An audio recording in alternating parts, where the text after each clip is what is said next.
Quick refresher on why you want to own SoFi stock long. Okay, so number one, insiders are buying the stock, including the CEO, which shows that they believe the company's undervalued. So that's a good sign.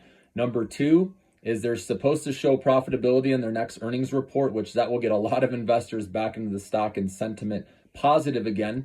Number three is the user growth. And this is the main thing for me. They have consistently shown steady increase in users.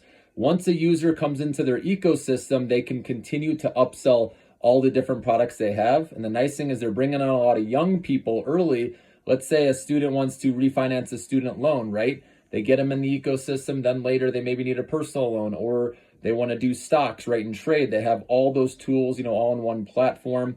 Or, a lot of people have been using their savings accounts when it was over 5%. So now they're in the ecosystem to try these other products. So it's a good situation for SoFi as long as the user growth keeps going up and revenue growth has been going up as well. That's a good sign. Now, the other bear case, so one of the bear cases is competition, but they've time and time shown again that they're continuing to grow even with competition out there and taking a little more market share.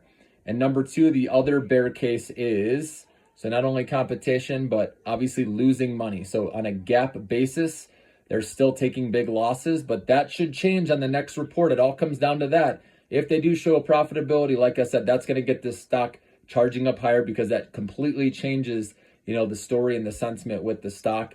And this stock did hit a 52-week high of about, a 12, 13, somewhere in there. I can't remember exactly, which is another good sign that we can go back and retest it at some point. I have a price target eventually of $20. That's where it was a long time ago, if you remember. And I do believe it could be the next Palantir stock where it goes down to $5 like we saw and then rages all the way back up to 20. And the technicals look really good. If you look at the charts, when it was in like the fours, it went up to, say 6, and then it backed off again and consolidated. Then it went up to like 8 and consolidated. Then it went up huge over, remember, 11, 12 up there to the top. And then it came all the way back down. And now it's breaking out again. So the technicals look great too. So those are the reasons why SoFi is one of my highest conviction stocks to own.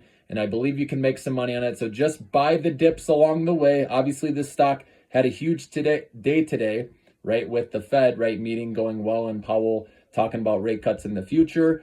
So I'd wait for a pullback if you can to get a good dollar cost average, right, or a cost basis or break even point, and just keep buying on the dips, guys.